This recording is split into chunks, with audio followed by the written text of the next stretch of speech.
Young George Washington, the pillar of trustworthiness. George Washington was America's first president. He was born in Virginia in 1732.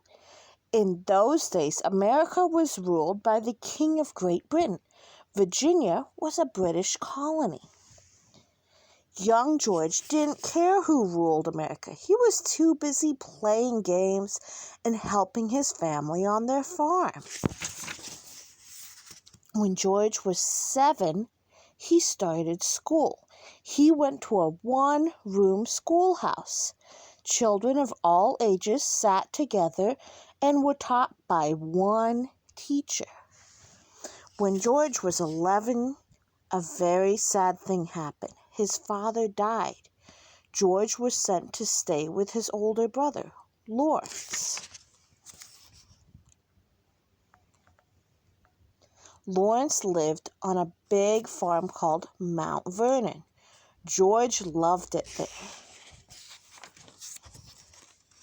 At Mount Vernon, George learned a lot about farming, but there was time for fun too. He hunted, fished, and rode horses.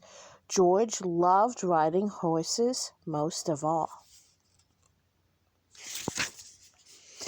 When George got older, he joined the Virginia Army. He led many attacks against the French and the Indians. George was a good leader. Soon he became the head of Virginia's army. One day, George met Martha Curtis. She was a young widow with 2 children. George and Martha fell in love. Soon they were married. George took his new family to live at Mount Vernon. They were very happy there. But life in America was not easy. The British king made the American colonies pay high taxes, and he passed laws that people did not like.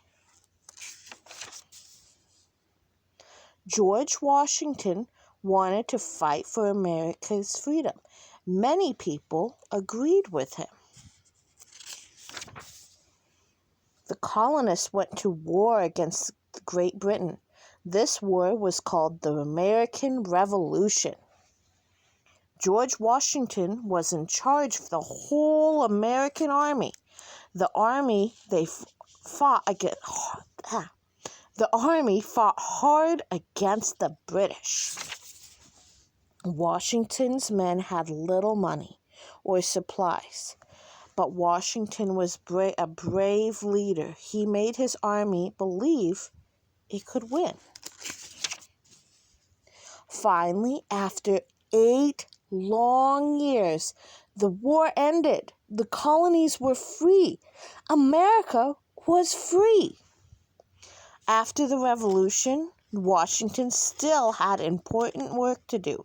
He helped create the Constitution. People set down rules for the new government to follow.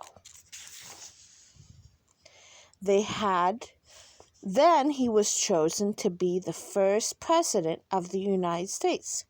He was president for 8 years.